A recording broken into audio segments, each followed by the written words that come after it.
आपके साथ साथ और आपके आसपास समाजवादी पार्टी ऐतिहासिक वोटों से जीतेगी। मैं यहाँ अपने सभी कार्यकर्ताओं का धन्यवाद देता हूँ।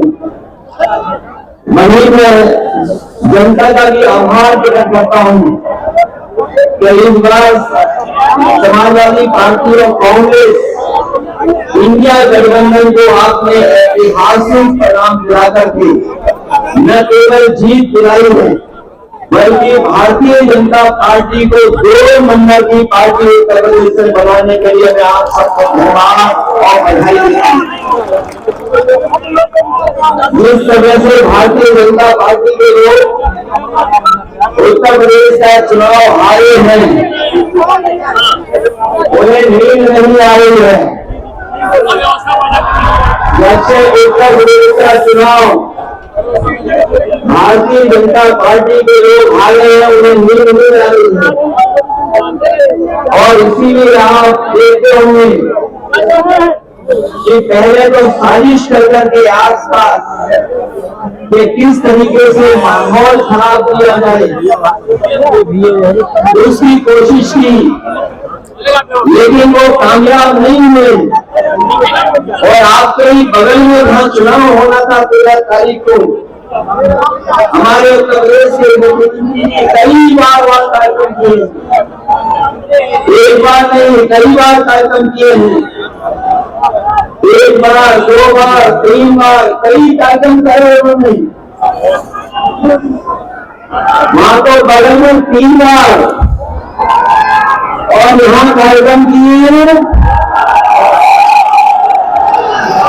और जिस समय त्योहार मनाए जा रहे थे, जिस समय हम और आप लोग बड़ी खुशियां मनाने का त्योहार पे कार्यक्रम कर रहे थे, हालांकि महंगाई की वजह से जिस खुशी जिस लगाव के साथ हम लोग त्योहार मनाते हैं, इस महंगाई में हम लोग इतनी खुशियां नहीं मना पाए। लेकिन जब खुशियां मनाने का वक्त था, न केवल उत्तर प्रदेश बल्कि उत्तर प्रदेश के लोग जो बाहर से चल करके आए थे अपने घर परिवार के बीच में त्योहार मनाने के लिए, उन्होंने मन बना लिया था कि 13 तारीख को वोट डाल करके ही उत्तर प्रदेश से वापस जाएंगे। हमारे प्रधान भाई और तमाम जो जमीनी नेता जानते होंगे, जिस समय गांव में प्रधानी का चुनाव होता है, बड़ी कोशिश करके उन्हें बाहर से बुलाया जाता है, बड़ा इंतजाम करना पड़ता है, तब बुलाया जाता है। लेकिन इस बार तो त्योहार पड़ गए थे उन तारीखों में, लोग अपने आप आए थे। और बीजेपी की एलआईयू और इनके इंटरनल सेक्रेटरी ने बताया, उन्हें कानों में भनक पड़ गई कि जो छुट्टी से आए हैं वो लोग भी छुट्टी बढ़ा रहे हैं और 13 तारीख को वोट डाल करके जाएंगे, बीजेपी को हरा करके जाएंगे। उन्होंने चुनाव 13 तारीख से टाल दिया, 13 तारीख का चुनाव टाल दिया। लेकिन मैं बीजेपी के लोगों से कहना चाहता हूँ, चुनाव आप टालोगे तो चुनाव हार करके जाओगे। चुनाव टालने वाले जीत नहीं सकते हैं। अभी तक तो हम लोग सुनते थे कि लखनऊ और दिल्ली वाले इंजन टकरा रहे हैं आपस में। जो लोग बारीकी से राजनीति को समझते होंगे, वो जानते होंगे कि दिल्ली और लखनऊ में इंजन टकरा रहे हैं और उस टकराने के तमाम उदाहरण हैं। अभी तक सरकार अपना डीजीपी नहीं अपॉइंट कर पाई है, क्योंकि दिल्ली का इंजन किसी और को चाहता है, यूपी का इंजन किसी और को चाहता है, इसलिए कार्यवाही आपके पास है। अभी तक फुल डीजीपी नहीं बन पाए हैं। और अभी तो हम लोगों ने हाल ही में देखा है कि इनके अब तो नारे भी टकराने लगे हैं। पहले इंजन टकरा रहे थे, अब इनके नारे टकरा रहे हैं। और सच्चाई तो ये है कि जो लोग समाज में अपने नारे के माध्यम से बारूद घुसा रहे थे, उन्हें खुद पता लग गया है कि उनकी कुर्सी हिलाने के लिए लोग कुर्सी तक संग लगा रहे हैं।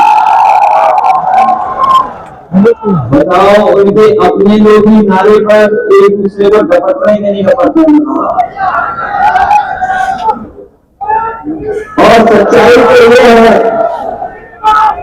सच्चाई तो ये है कि जो व्यक्ति साल हैं वो अपने मोबाइल पर दिल्ली का गाना बजा रहे हैं, वो भी आए हैं। लेकिन आपको बताना चाहता हूं, ये कटहरी विधानसभा का चुनाव इतना महत्वपूर्ण है और जो महाराष्ट्र का चुनाव हो रहा है इसी के साथ साथ आप देखेगा महाराष्ट्र का चुनाव का परिणाम आते ही न केवल महाराष्ट्र की सरकार जाएगी बल्कि उत्तर प्रदेश की भी सरकार टिकने वाली नहीं है।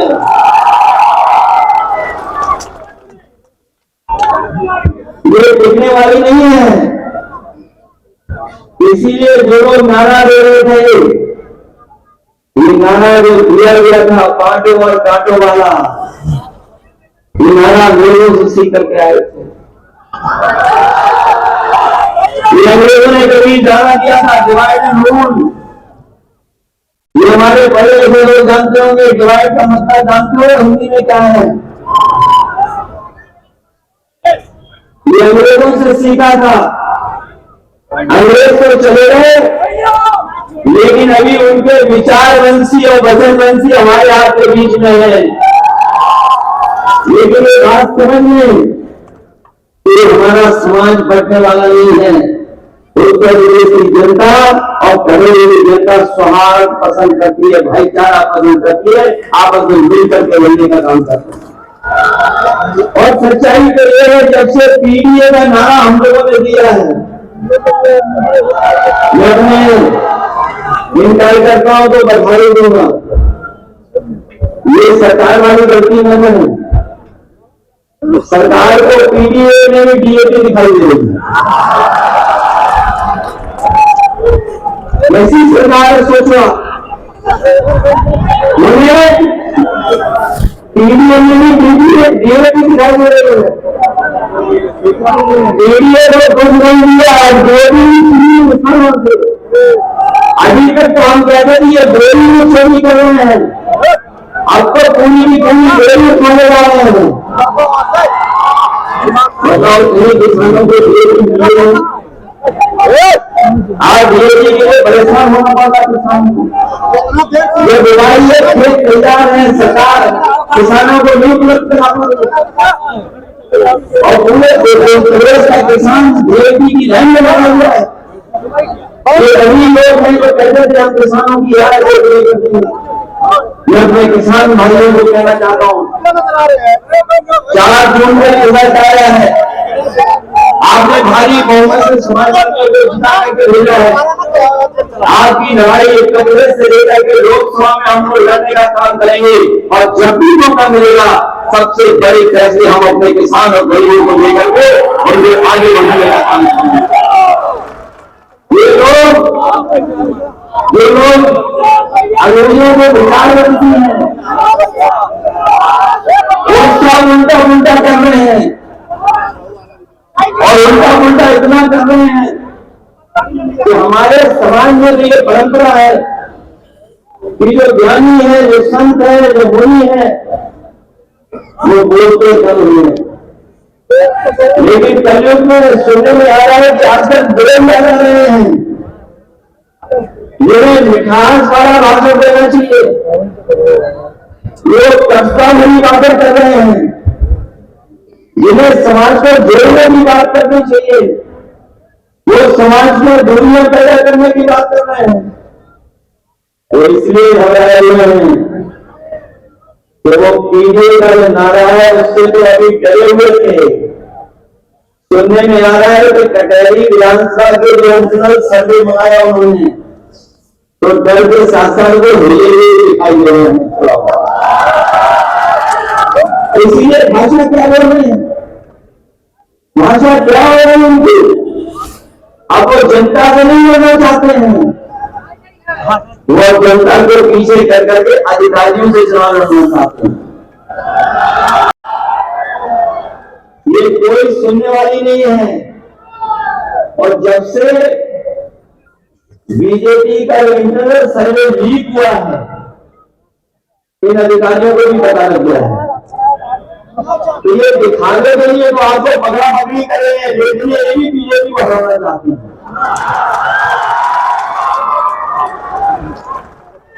ये दिखावे की पकड़ा पकड़ी कर रहे हैं, ये दिखावे का पकड़ा पकड़ी कर रहे हैं, इसीलिए आपको डरा रहे हैं, धमका रहे हैं। लेकिन ये डरने वाले लोग नहीं है, ये जानते हैं ये लोग भी। और इस चुनाव को जिताने के लिए हम समाजवादी पार्टी के कार्यकर्ता नेता पूरी जिम्मेदारी के साथ तैयार हैं। तैयार हो नहीं हो आप लोग?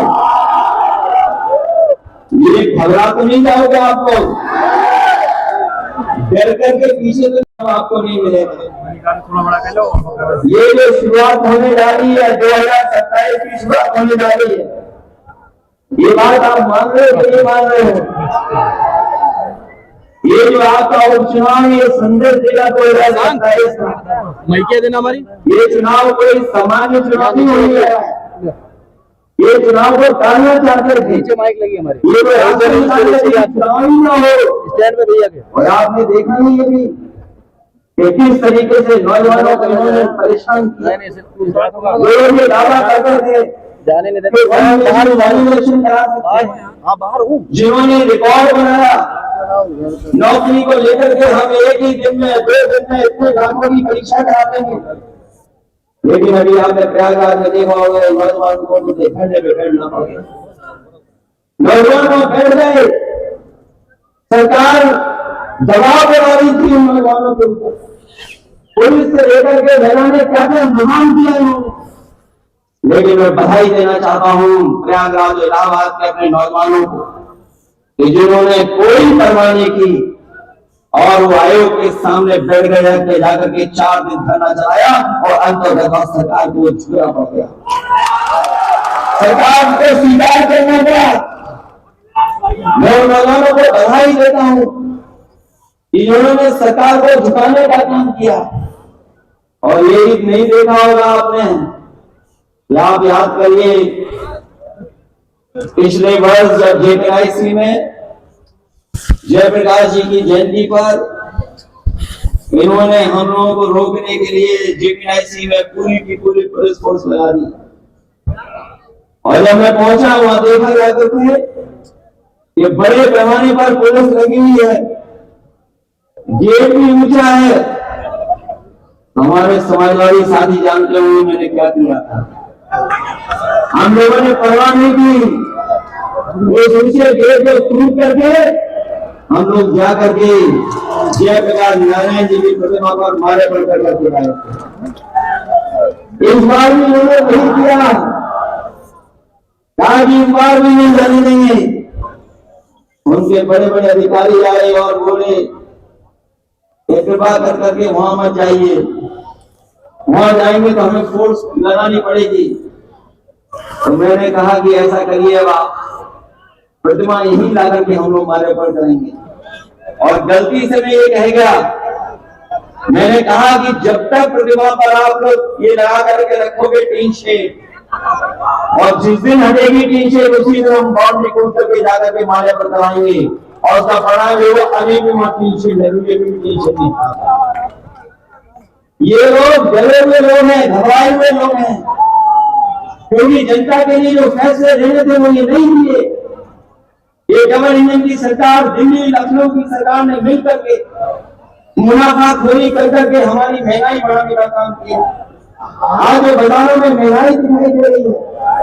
जिस समय त्योहार के समय में खुशी मांगनी चाहिए थी, त्योहार के समय पर चीजों को सस्ता होना था, लेकिन इस सरकार की गलत नीतियों के कारण, चंदा वसूली के कारण, मुनाफाखोरी के कारण आज हर चीज नहीं नजर आ रही है।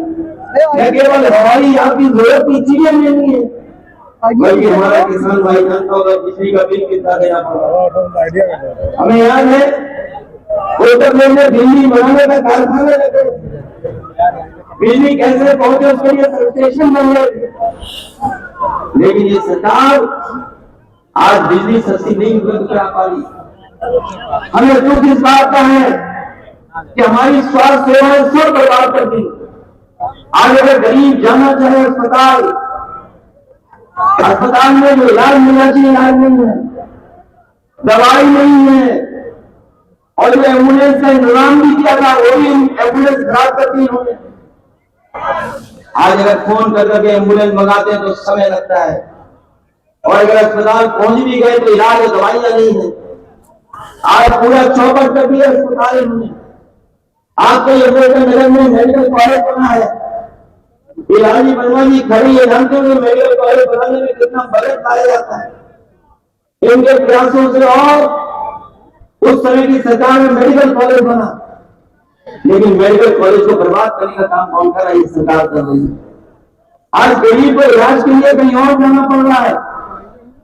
और आज जब हम लोग मिले बात कर रहे हैं, जिस तरह गोरखपुर में बिना ऑक्सीजन की वजह से बच्चों की जान चली गई थी, झांसी में वही देखने को मिला है। एक शॉर्ट सर्किट, एक मेंटेनेंस न होने की वजह से और सरकार की नाकामी की वजह से गरीब परिवारों के 10 बच्चों की जान चली गई। कई लोग झुलस गए उसमें, उनका नुकसान बढ़ा हुआ है। आखिर का जिम्मेदार कौन है? सरकार जिम्मेदार है। इसलिए हम आपसे निवेदन करने आए हैं, इस सरकार ने हर चीज को चौपट कर दिया, बर्बाद कर दिया। ये लोग सोचते हैं कि जनता दबाव में वोट देगी, डर करके वोट देगी। हम इनको बताना चाहते हैं, ये बाबा साहब भीमराव अम्बेडकर जी का दिया हुआ अधिकार है एक वोट का। ये एक वोट का अधिकार उनका दिया हुआ है, जिसकी वजह से हमारा लोकतंत्र मजबूत दिखाई दे रहा है। अगर आप हमारे अधिकार को छीनोगे, इस अधिकार को बचाने के लिए हमें कुछ भी करना पड़ेगा तो हम करके दिखाएंगे और हम वोट डाल करके रहेंगे। इसलिए हम आपसे विशेष अपील करना है, ऐसा तो नहीं कि एक बार वोट दूंगा। मैं इसलिए अपील करना चाहता हूँ, एक बार वोट दें तो घूम करके दोबारा जाना, और अगर दोबारा वोट दें तो तीसरी बार जाना, और तब तक जाते रहना जब तक आप अपना वोट का अधिकार वोट डालने का काम करूंगा। और जहां तक सवाल हमारे पुलिस के अधिकारियों का सुना है, जिलाधिकारी रिटायर होने जा रहे हैं। जिलाधिकारी भी रिटायर होने जा रहे हैं। हम लोग लखनऊ में बैठ करके भी देख रहे हैं कि वो जिलाधिकारी कम लग रहे हैं, वो भारतीय जनता पार्टी के जिलाध्यक्ष ज्यादा लग रहे हैं। और यह तो ये भी रहा है कि उनकी इच्छा ये कि वो भी चुनाव लड़ रहे हैं। हम तो उनसे कहेंगे, कहां बीजेपी का चक्कर काटोगे आप टिकट के लिए? क्यों काटते हो बीजेपी का चक्कर? आइए समाजवादी पार्टी में आपको शायद झांकी नहीं। अगर यही इच्छा है चुनाव लड़ने की तो क्यों बीजेपी के चक्कर काट रहे हो? वहां तो कई सीढ़ियां हैं, कई इंजन हैं, किस इंजन से टकराओगे? और वो भरोसा नहीं है टिकट मिलेगी कब कट जाए। ये लोग अपने गठबंधन के लोगों को धोखा दे सकते हैं, वो किसी को भी पीछे छोड़ सकते हैं। इसलिए हम तो जिलाधिकारी महोदय से कहेंगे कि जो बाबा साहब भीमराव अम्बेडकर जी का संविधान है, जिस संविधान के तहत और जिस संविधान की आप भी शपथ लेते हैं, जनता की सेवा के लिए, संविधान की सुरक्षा के लिए, लोकतंत्र को मजबूत करने के लिए, कम से कम आखिरी समय पर ये ध्यान रखना कि लोकतंत्र को मजबूत कर करके जाना। और हम समाजवादी लोग घबराने वाले लोग नहीं हैं। कोई ऐसा तो नहीं डरने वाला बैठा हो यहां पर? डरोगे तो नहीं? पिछली बार आप लोग डरे नहीं थे, इसी वजह से आप इतनी लोकसभाएं जीत रहे हैं। यहाँ बहुत सारे साथी हैं, ये राजभर जी बैठे हैं, इनके साथ ये जानते होंगे, रिजल्ट इनका बन गया, तैयार हो गया, लेकिन इनका रिजल्ट की घोषणा नहीं कर रहे थे। रात में से हमारी बात हुई और हम लोगों ने दबाव बनाया, तब जाकर के इनका रिजल्ट घोषित हुआ। रिजल्ट का परिणाम ये हुआ कि नवाज रायगढ़ यहाँ बहुत सारे लोग हैं, काउंटिंग के बिल लड़ना पड़ा और लड़ना पड़ा, इतना लड़ना पड़ा जितना कल्पना नहीं कर सकते। कई जगह तो ऐसा है कि जो आपका रिजल्ट आपके पक्ष में था, लेकिन आपके पक्ष में नहीं आने दिया। हम लोग भी उनके नाम लिख के बैठे हैं। आप सरकारी सीसीटीवी कैमरे से तो बच सकते हो, आप सरकारी सीसीटीवी कैमरे से तो बच सकते हो, लेकिन जनता की आंखों में जो सीसीटीवी का कैमरा है उससे आप नहीं बच सकते हो। उसमें सब कुछ रिकॉर्ड हो रहा है। और ये लोग जो कहते हैं कि कुछ भी करने हैं, वोट तो हम ही पा जाएंगे, जीत जाएंगे, ये समाजवादी लोग हैं, इनकी परवाह मत करना। ये जुमर चला रहे इसलिए क्योंकि वो चुनाव हारने जा रहे हैं। इसलिए मैं आपसे विशेष निवेदन करने आया हूं, क्योंकि हमें सड़क से चलना पड़ गया, हमें हेलीकॉप्टर से आना था। जहां से हेलीकॉप्टर चलना था वहां मौसम नहीं था ऐसा कि वो जब मुझे लगा कि हम नहीं उड़ पाएंगे हेलीकॉप्टर से, तो मैंने कहा कोई कुछ परवाह नहीं हमें, चाहे हमें सड़क से चलना पड़े, चाहे हवाई जहाज से आना पड़े, हम हवाई जहाज से आग करके तो सड़क उतर करके आपके बीच में आपसे निवेदन करना है। क्योंकि ये चुनाव लाडली वर्मा जी या प्रत्याशी शोभावती जी का तो है ही है, लेकिन ये चुनाव लखनऊ वाले इंजन और हमारे आपके बीच में है। बताओ लखनऊ वाले इंजन की आवाज कैसे हो गई है जैसे जैसे चुनाव करीब आ गया है।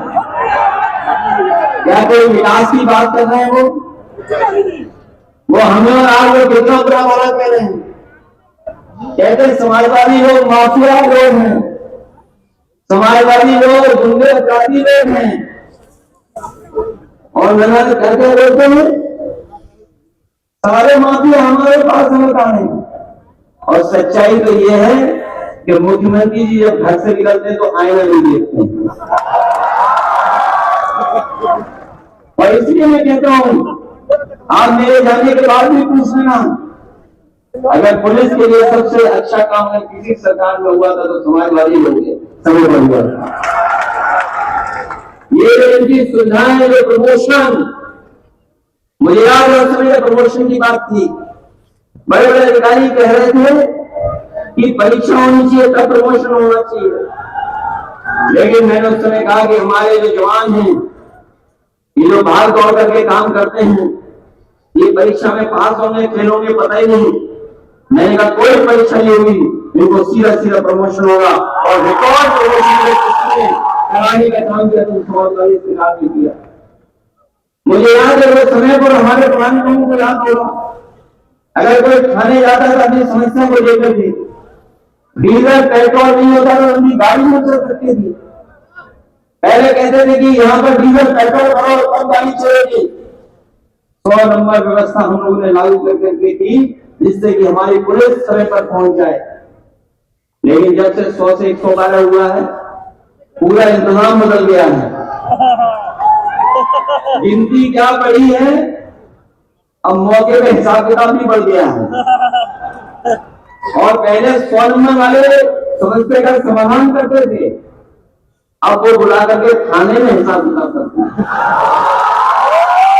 पता ये सच्चाई है कि नहीं है? और 50 में पायदान में जो था अधिकारी वो सबसे ऊपर है। जो अच्छे अधिकारी हैं वो अंदर ही अंदर वो भी स्वर्ण खोल रहे हैं। ये जानकारी